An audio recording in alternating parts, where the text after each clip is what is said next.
하나님의 은혜 가운데에 온갖 열매와 오곡 백과들은 아무리 세상이 혼란스러운 가운데서도 이렇게 무르익었습니다. 그러면 우리들의 믿음의 생활에는 어떤 추수가 있었는가?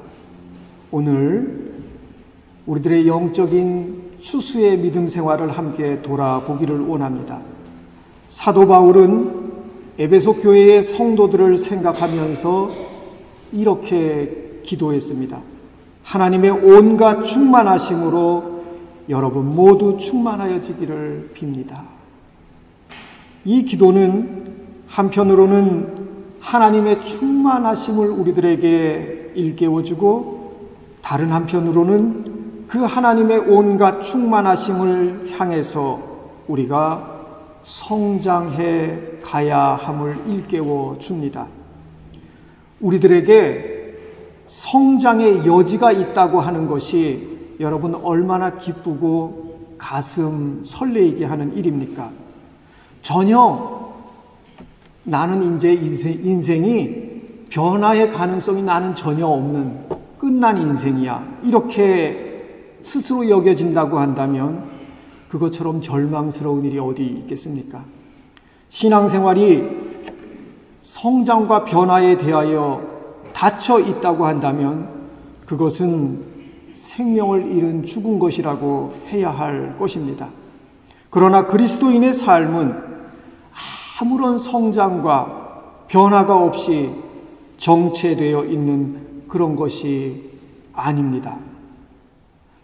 언제나 그 모양 그 꼴인 삶은 결코 우리 신앙인들의 삶, 그리스도인들의 삶이 될 수 없습니다. 사도 바울은 우리가 낙심하지 않아야 할 이유가 있다고 하면서 우리들의 겉사람은 비록 이렇게 낡아가지만 우리들의 속사람은 날로 날로 새로워지기 때문입니다. 그렇게 말합니다. 성도는 하나님의 충만하심까지 그 삶이 채워지도록 하는 그 영광스러운 부르심 앞에 있습니다. 성도의 삶은 그리스도를 닮아서 하나님의 충만을 향해서 자라가는 그 성장과 변화의 축복된 길 위에 놓여져 있습니다.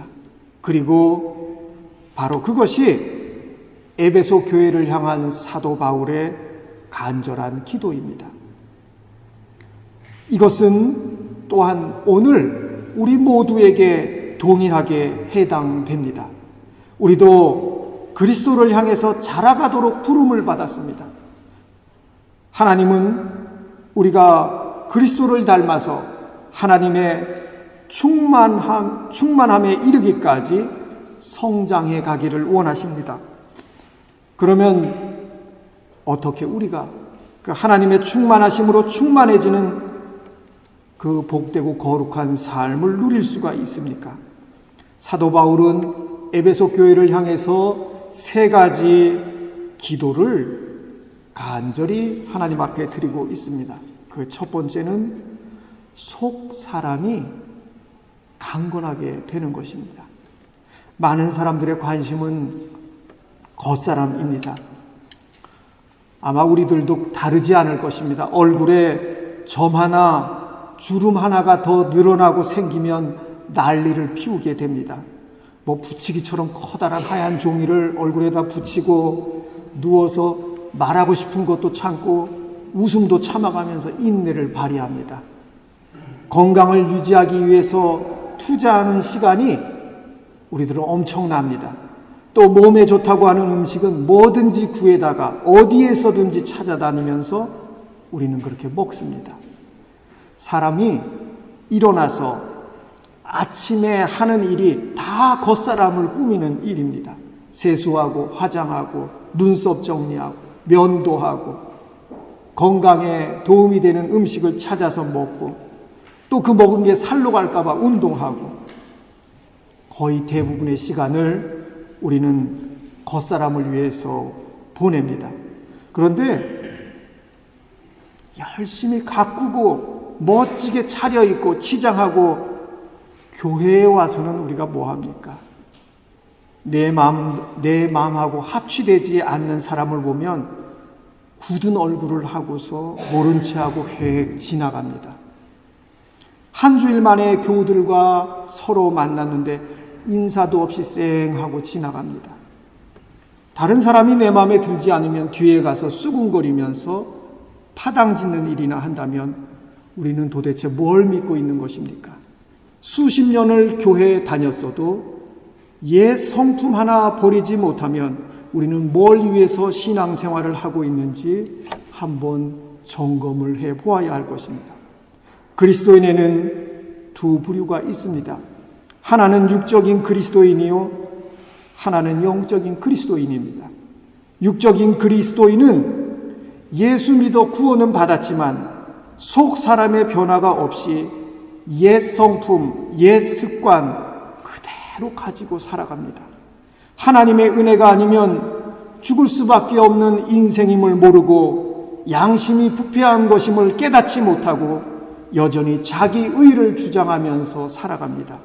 더구나 자기 의를 의지하고 그것을 내세우면서 살기 때문에 양심이 마비되어 있는 줄, 하나님의 심판 앞에서 벗어날 수 없는 인생임을 모르고 살아갑니다.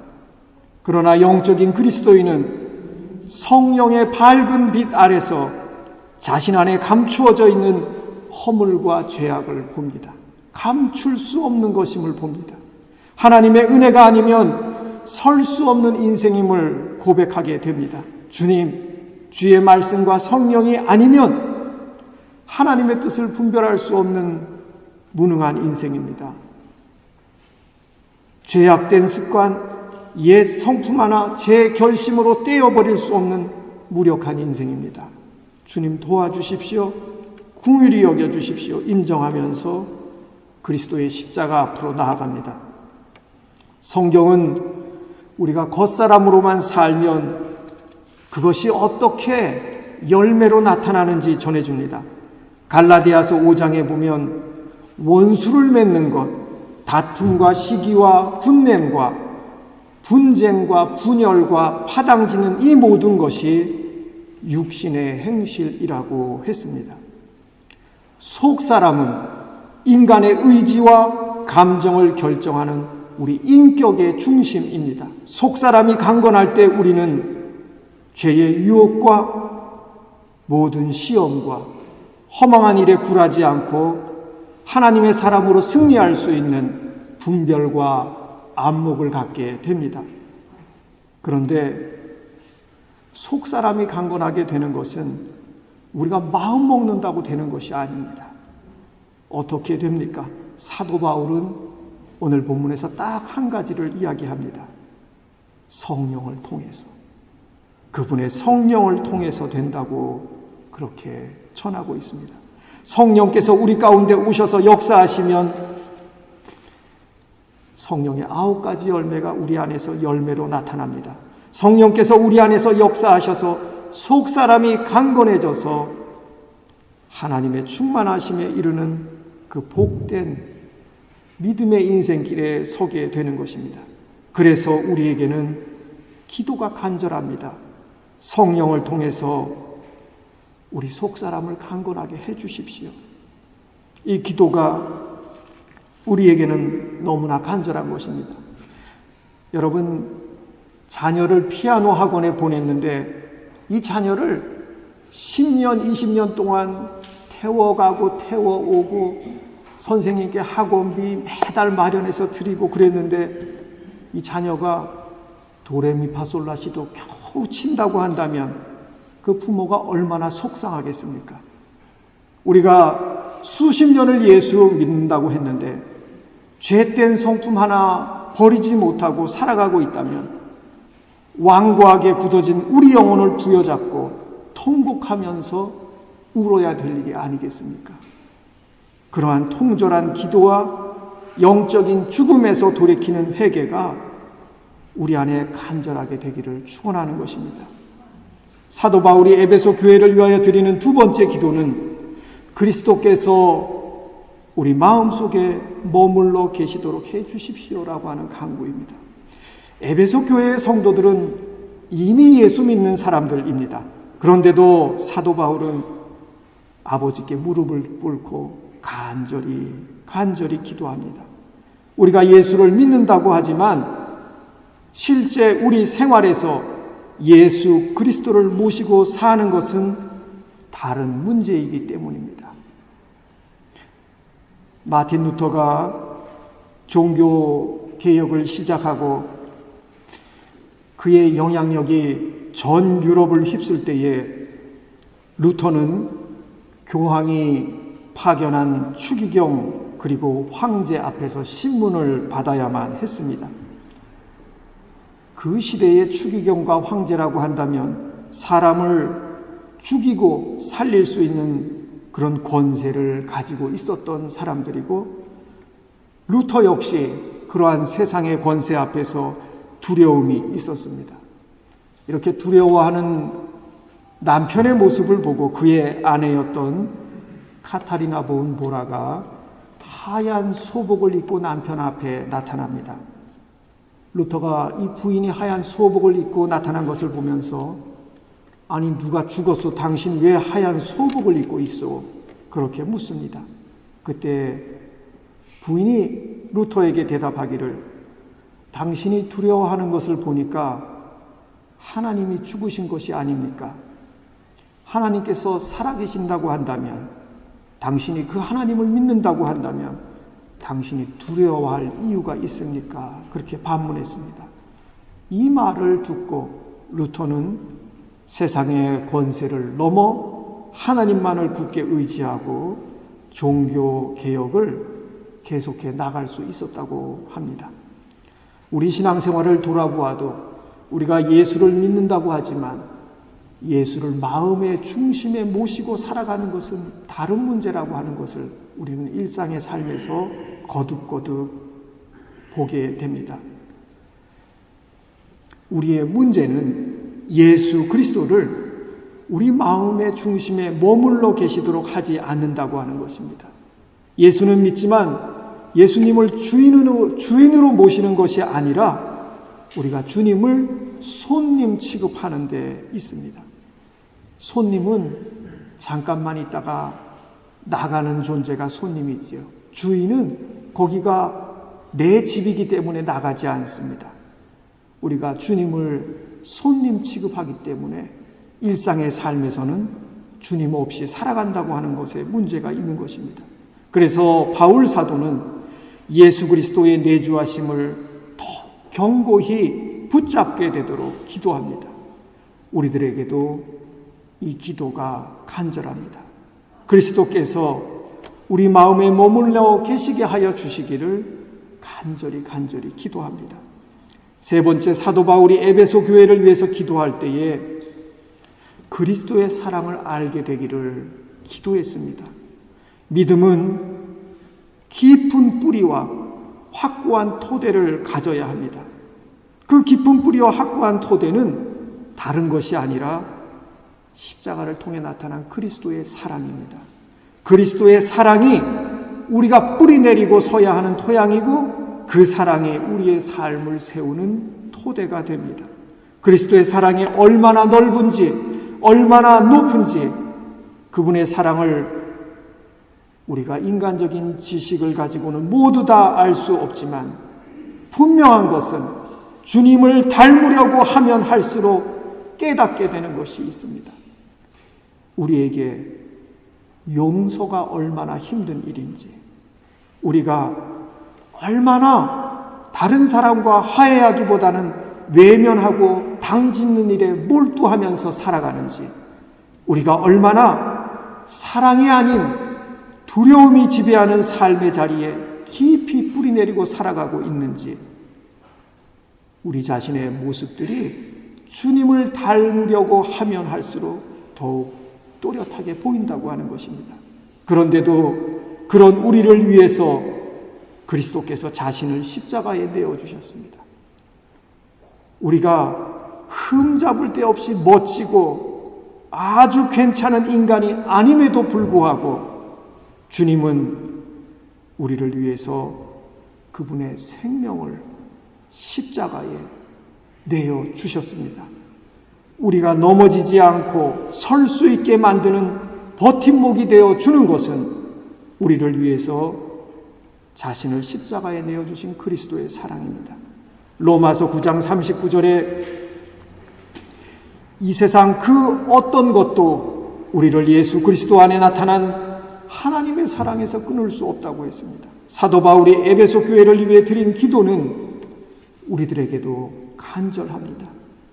주님의 그 크신 사랑을 알게 해 주시기를 간절히 기도합니다. 사도 바울의 이 세 가지 기도가 우리들에게 간절한 것은 우리들 앞에 너무나도 영광스러운 변화와 성장을 향한 하나님의 부르심이 놓여있기 때문입니다.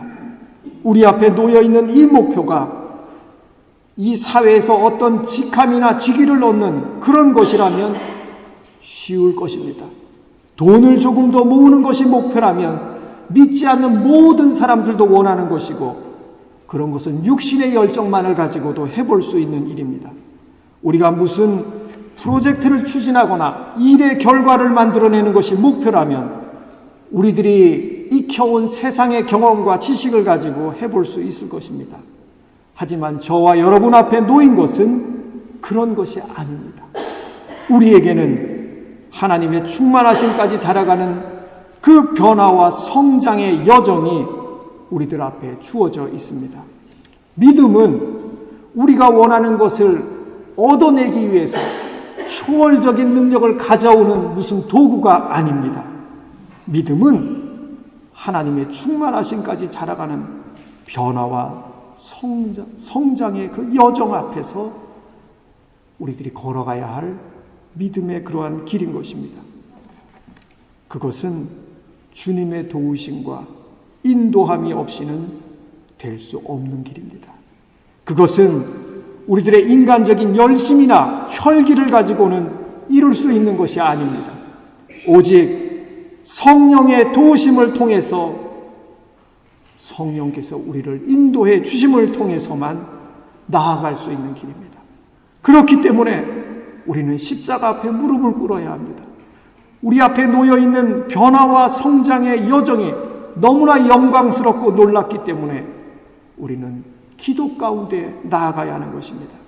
하나님의 충만하심까지 우리들의 삶이 채워지는 그 복된 성장과 변화의 부르심 앞에서 저와 여러분 모두가 깨어서 날마다 우리 마음속에 있는 우상들을 몰아내고 한 걸음씩 그 영광스러운 여정을 향해서 나아가게 되시기를 주님의 이름으로 간절히 축원합니다.